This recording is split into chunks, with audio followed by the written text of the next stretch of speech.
The silence of the high peaks was a language Elias Thorne had learned to speak. It was a vernacular of immense, cathedral quiet, punctuated by the sighing of wind through ancient pines and the distant, percussive crack of a glacier carving in a sunless valley. He had come to these mountains not for solace, but for an emptiness vast enough to match his own. His cabin, a fortress of hewn logs and chinked mud, stood as a monument to a life hollowed out.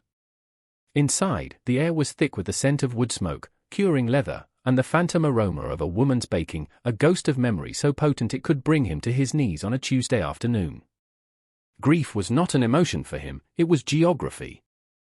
It was the jagged ridgeline that soared at the dawn, the bottomless depth of the winter snows, the cold, mineral taste of the water he drew from the creek.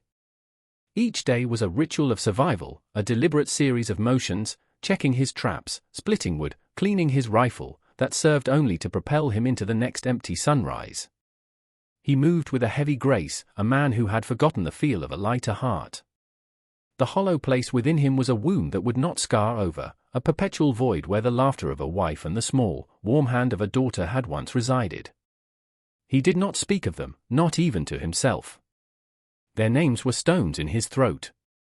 He was a keeper of their absence, a warden of a prison built from memory, and the silence was his most loyal guard.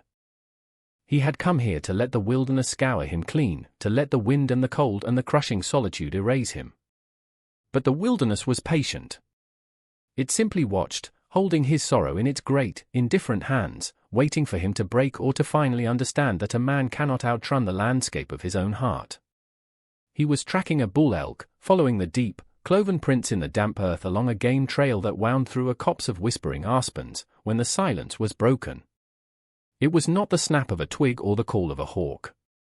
It was a sound that did not belong, a thin, reedy cry that snagged on the wind and was nearly lost. He froze, his hand resting on the smooth stock of his rifle. His first thought was of a cougar kit, its mother lost to a hunter's bullet or a rock slide. He had heard such cries before, pitiful and desperate. He stood for a long time, letting the mountain stillness settle around him again, hoping the sound had been a phantom, a trick of the wind playing on the raw edges of his nerves. But it came again, fainter this time, yet undeniably present. A tremor of life in the vast emptiness.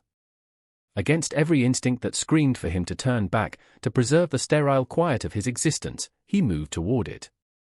His steps were slow, cautious, as if approaching a wounded and unpredictable animal. The trail led him from the trees to a shallow, rocky arroyo, where the scent of recent violence hung in the air like a foul mist. Here, the world had been torn open. He saw them first, the still forms of a man and a woman, their Apache dress dark against the pale stones. They were gone. But nestled between them, a small bundle of buckskin and terror, was the source of the sound. A child. A girl, no older than 5 winters, her face streaked with dirt and tears, her dark eyes wide with a horror that eclipsed the sky. She was not crying now. She was watching him, a single, silent tear tracing a clean path through the grime on her cheek. The silence that rushed back in was different now. It was not empty. It was heavy with the weight of a choice he had not asked for, a life placed squarely in the path of his solitary march toward oblivion. He took her. The decision was not born of compassion, for he believed that part of him had long since turned to stone. It was a motion, an impulse, as mechanical as setting a trap. He lifted the child, who remained unnervingly still in his arms, her small body as rigid as a doll carved from wood. He did not look back at the bodies in the arroyo. He wrapped her in his worn wool coat and began the long walk back to his cabin, the unfamiliar weight in his arms a strange and jarring anchor. The first days were a standoff waged in absolute silence. He placed her on a cot he fashioned from spare pelts near the hearth, and she did not move from it. He would set a bowl of broth or a piece of smoked meat beside her, and when he returned, it would be gone, but he never saw her eat. She was a ghost, a small, watchful presence that had invaded his tomb. Her silence was nothing like his own. His was a cavern, carved by loss and time. Hers was a fortress, built of fresh terror. They were 2 islands of quiet in the small, one-room cabin, the space between them charged with an unspoken tension that was more deafening than any shout. He did not know what to do with a child. He knew how to skin a buck, how to read the weather in the clouds, how to stitch a wound. He did not know how to soothe a nightmare, how to gentle a fear that had taken root in one so young. And so he did nothing. He continued his rituals, moving about the cabin with the same deliberate, heavy steps, but everything was altered. The space felt smaller, the shadows deeper. Her eyes followed him, black and bottomless, and in their depths, he saw the reflection of a man he no longer recognized, not a grieving husband, not a sorrowing father, but simply a guardian, a reluctant keeper of a flame he had no idea how to tend. He had brought the world into his sanctuary of grief, and its presence was an excruciating violation. The first winter descended like a final judgment, burying the world in a shroud of white. The passes became impassable, the creeks froze solid, and the silence deepened, pressed down upon the small cabin by the sheer weight of the snow. The world shrank to the full log walls, the glowing hearth, the frosted single pane of the window. This forced proximity became its own form of language. There was no escape from each other's presence. He taught her, through gesture and example, the small arts of survival that the season demanded. He showed her how to use a needle and sinew to mend a tear in a mitten, his large, calloused hands moving with surprising delicacy. She watched, her expression unreadable, and the next day, he found a patch sewn neatly over a hole in his buckskin shirt, the stitches small and painstakingly even. He showed her how to carve kindling from a block of pine, and a week later, a small, crudely carved bird appeared on the mantelpiece, its wooden form imbued with a fragile, hopeful spirit. These were not offerings of peace, but messages sent across a vast, silent gulf. They were acknowledgments. I am here. I see you. One evening, as a blizzard howled outside, a sound from the hearth startled him. A log had shifted, sending a shower of embers onto the stone. Before he could move, she had darted forward, using the fire tongs with a practiced quickness to push the burning coals back into the flames. She turned and looked at him, and for the first time, her expression was not one of fear but of simple, shared existence. A flicker of warmth, unrelated to the fire, moved through the hollow place in his chest. It was a terrifying sensation.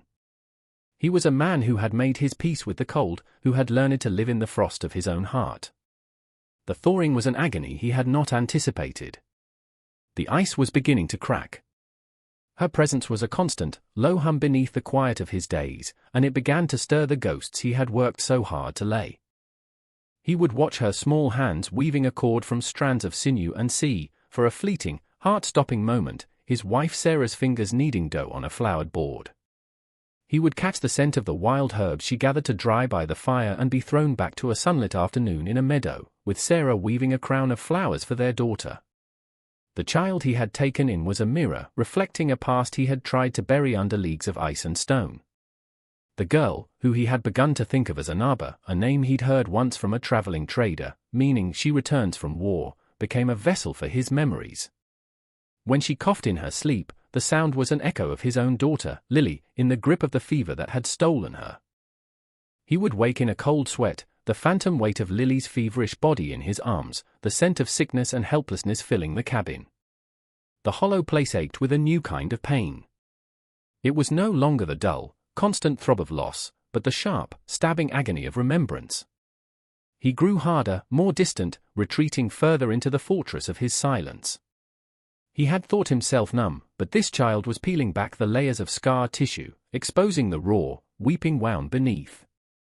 He began to see that his solitude had not been an act of penance, but of cowardice. He had not been facing his grief, he had been hiding from it. And now it had found him, living and breathing in the form of a silent Apache girl with eyes that held the sorrow of a whole world.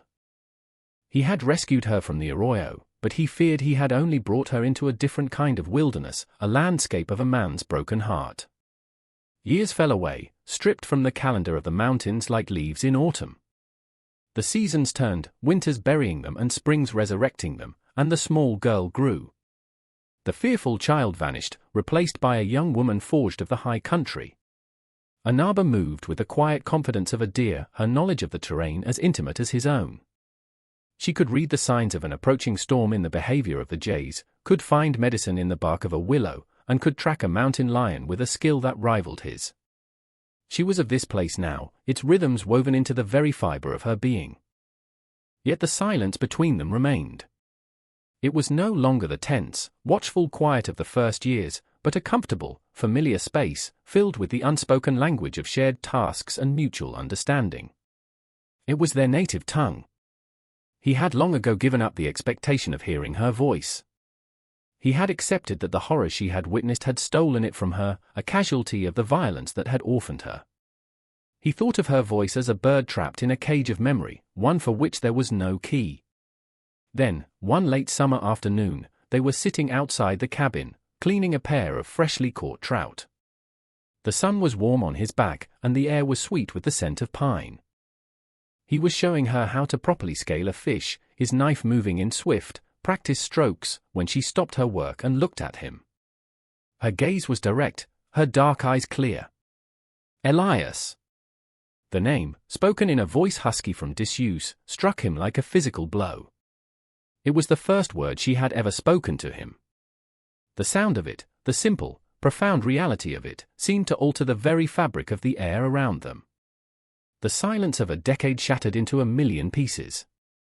He stopped his work, the knife still in his hand, and simply looked at her. He could not find his own voice. He could only listen to the echo of his name as it faded into the vast, waiting stillness of the mountains, a stillness that would never sound the same again. The spoken word, once released, became a bridge. It did not bring a torrent of conversation, their interactions remained sparse, their sentences measured and intentional. But the bridge was there, a path across the chasm of silence they had inhabited for so long. Anaba began to ask questions, simple and direct, about the world she knew. The names of stars, the reason for the seasons, the nature of the creatures they shared the mountains with. He answered her in the same manner, his words carefully chosen, as if he too were learning to speak again. One day, while organizing the small chest where he kept his few possessions, she pulled out a small, folded bundle of faded calico. It was a child's dress, worn and patched, with tiny, embroidered flowers along the collar. She held it up, the fabric impossibly small in her hands, and turned to him. Her question was not spoken, but it filled the small cabin. He felt the familiar tightening in his chest, the old grief rising like a tide. For years, he had kept this part of himself locked away, a sealed room within the house of his mind. He took the dress from her hands, the cloth soft as a whisper against his calloused fingers. Her name was Lily, he said, his voice rough.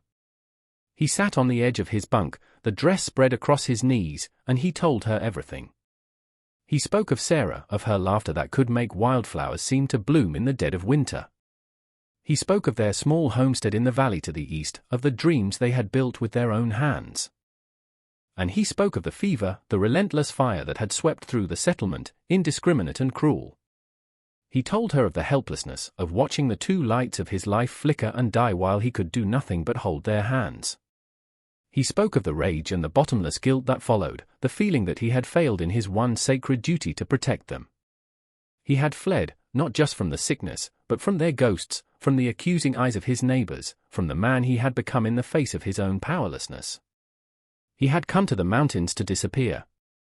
As he spoke, the stones in his throat, carried for so long, finally crumbled to dust. When he finished, the cabin was filled with a new kind of silence. It was not the silence of absence or of fear, but of profound, shared understanding. Anaba sat across from him, her hands resting in her lap, her gaze steady and filled with an empathy that belied her years.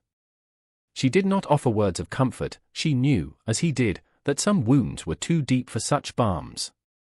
Instead, she offered him her own story, not in a flood of words, but in stark, fragmented images that were all the more powerful for their simplicity.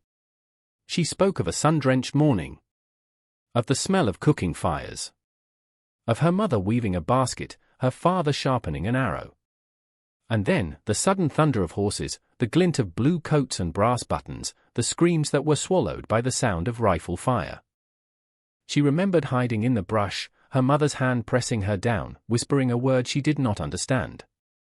She remembered the silence that came after, a silence that felt heavier and more terrible than any sound.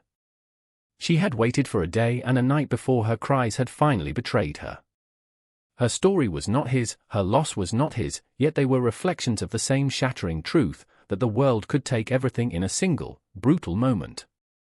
In that small, firelit cabin, surrounded by the immense and indifferent wilderness, they were no longer just a man and the girl he had rescued. They were two survivors, two lonely souls who had found in each other a quiet harbor. Their shared grief did not diminish their individual pain, but it transformed it, weaving it into a bond that was stronger than blood, a tapestry of sorrow and resilience that was, in its own way, beautiful. They had built a home not of logs and mud, but of the broken pieces of their former lives. One autumn, when the aspens had turned the mountainsides to rivers of gold, a stranger appeared in their valley. He was a trapper, a hard, rangy man with eyes that missed nothing and a presence that felt like a discordant note in the harmony of their world. Elias saw him first, a plume of unfamiliar smoke rising from a camp down creek. The old instinct, the desire to remain unseen, to protect the sanctity of his isolation, surged within him. But it was tempered now by a different, fiercer impulse, to protect Anaba, to shield their hard-won peace from the intrusion of the outside world. The man, whose name was Jedediah, eventually made his way to their cabin. He was boisterous, his voice too loud for the quiet valley, his questions too sharp. He looked at Anaba with a calculating curiosity that made Elias's hands clench. Elias stood before the cabin door, a silent, immovable mountain of a man, his answers to Jedediah's inquiries clipped and unwelcoming. But it was Anaba who truly unnerved the trapper. She emerged from the trees where she had been gathering roots, moving with a silent grace that made the man startle. She did not hide or cower. She stood beside Elias, her gaze level and direct, holding a small skinning knife in her hand as if it were an extension of her own arm. She said nothing, but her presence was a clear and powerful statement. This was her home. This was her protector. They were a unit, a clan of two, bound by a history the trapper could never comprehend.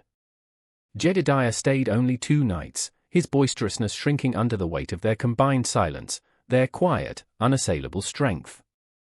He left as abruptly as he had come, a disturbance that had passed, leaving their peace not shattered, but affirmed. When his figure finally disappeared over the ridgeline, Elias and Anaba looked at each other. They had faced the world together and had not flinched. The fortress was no longer just his, it was theirs. And it was impregnable. The seasons continued their relentless, graceful turning, and the man grew old as the girl became a woman. The silver in Elias's hair spread like frost from his temples, and the lines on his face deepened, no longer maps of pure sorrow, but of a long and difficult journey that had finally found its destination. He moved more slowly now, the ache in his bones a constant companion, but his eyes, when he looked at Anaba, held a quiet, settled light. She was the mountain's daughter, strong and serene. The fear that had been etched into her child's face was gone, replaced by a profound calm, the wisdom of one who has looked into the abyss and has not only survived but learned to build a life on its very edge. She cared for him now, her strength a bulwark against his own decline, repaying the debt of his reluctant kindness with a fierce and unwavering loyalty. One evening, they sat on the small porch of the cabin, watching the last vestiges of sunlight paint the western peaks in hues of rose and violet. The silence that settled around them was the silence he had first sought in these mountains, but it had been utterly transformed.